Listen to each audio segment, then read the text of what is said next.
Hi, welcome back to Say Yes to You. I am Peggy, and on my channel, I love talking about things related to personal growth, personal development, spirituality, and the like.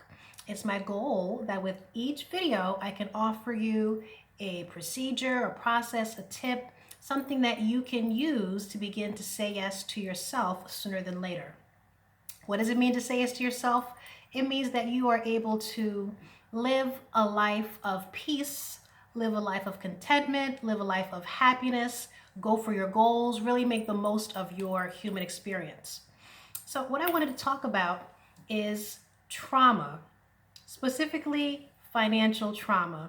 My education and training is in healthcare, and with the continuing education, I would say starting last year, I began to see reference to trauma with a capital T and trauma with a lowercase t. We are all familiar with trauma, presumably. So the trauma can be anything that is a threat to your life, to your physical person, a threat to your actual psychological well-being. These can be things like, a terrible car accident, the loss of a loved one, an attack of some sort. But under the category of lowercase trauma can be things like a divorce or separation. It can be the loss of a job. It might be some type of harassment. But what is so fascinating to me now is this idea of financial trauma. And in looking at the literature, meaning Google search, the only person I've really seen talking about it is a gentleman called Galen Buckwalter, who is a researcher in psychology. So, what is this financial trauma? The financial trauma is your response, your adverse response, or your negative response to an ongoing negative financial situation. So maybe you have habits of avoidance. Um, we've all heard stories of people not opening up bills from creditors.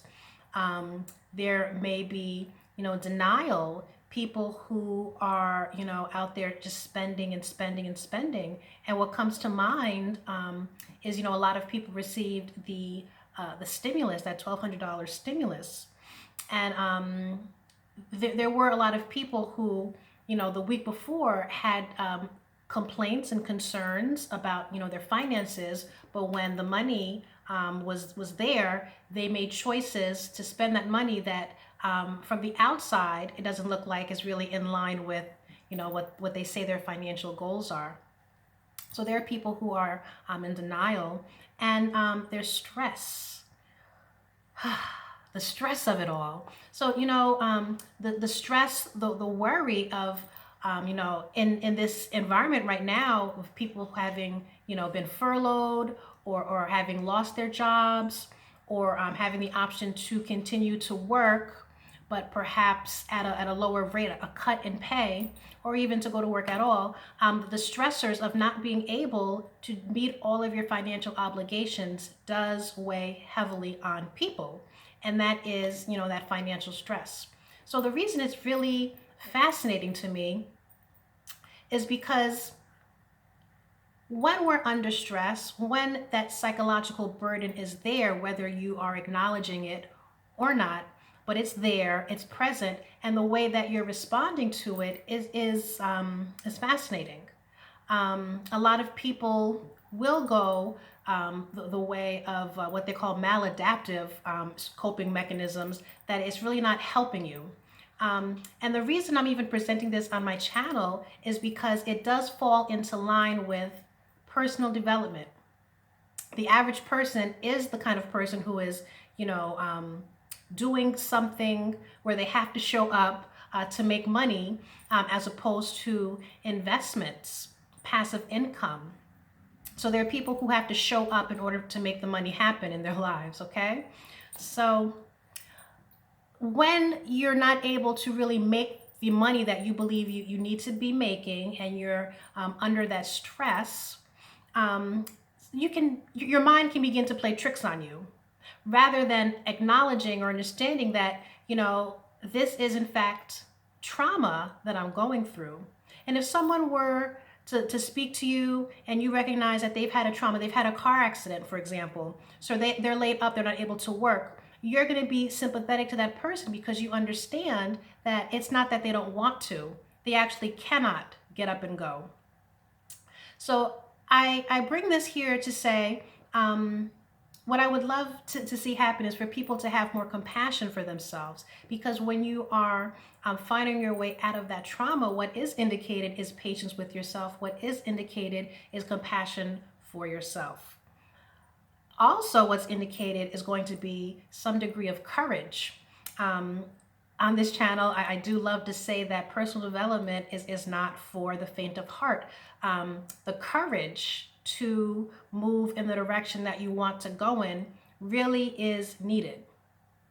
And it's hard.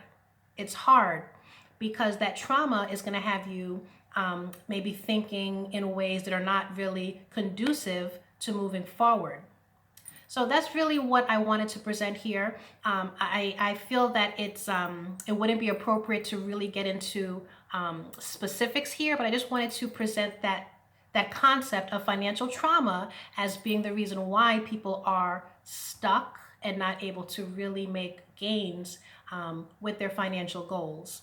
What I would also say is that financial trauma is in line with another video I have on my channel here about your financial thermostat, to where you would have had some experience, some experience or some concept of what it means for you specifically and your finances that was informed by your family upbringing, your race perhaps, your culture perhaps. That's going to set a thermostat for what it is that you believe you can accomplish when it's your finances. So some type of trauma, ongoing trauma, is also going to be something to set that thermostat, to where because you've been in it that long, maybe you've had the experience of looking for work, you've been out of work for so long, and the bills are coming in, and they're the demands from your family.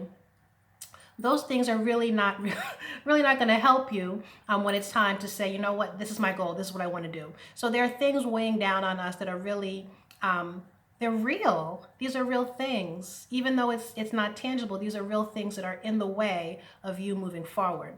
So I wanted to come and present that topic, present that concept just as something to consider.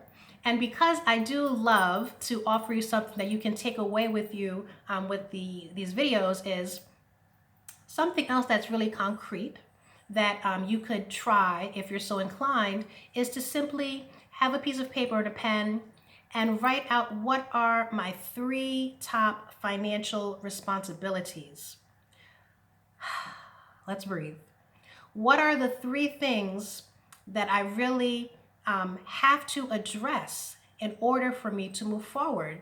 It might be some type of debt, some type of loan, but just get that out on a piece of paper and have it there and look at it. Something else that's concrete, more so in the way of personal coaching, is begin to think of, I would say, 25, 50. Make a list of 25 or 50 things that you could do to make money. Regardless of how outrageous it may seem, just begin to compile a list of things that you think that you could be doing to make money now or next week. There's so many videos on YouTube about different things that you can get going, especially during this time at home. But just compile a list and just get those juices flowing, because in the past you have been someone who's been able to generate an income. The thermostat is another topic where the income perhaps doesn't go beyond a particular level, but you are someone who's able to make money, okay? So I would say write out what your debts are, what you need to move past to really begin to soar in your financial life, and also a list of 50. Let's shoot for the stars. What are 50 things that you could do to make money? And just see how that feels. Sit with that. One of the most important things I would say related to personal development is being able to confront what's actually in your way. That's the courageous part. But just acknowledging it, sitting with it, because it's part of your reality for now.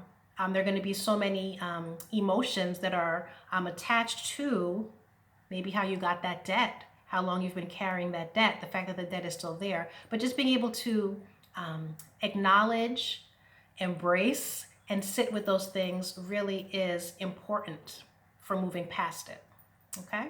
So hopefully you enjoyed this content. If you did, go ahead and give the video a like. Go ahead and subscribe to the channel. Leave me a comment. Let me know, have you heard of financial trauma before? Is that a thing that you are aware of? All right, until the next time, I'll see you later. Bye-bye.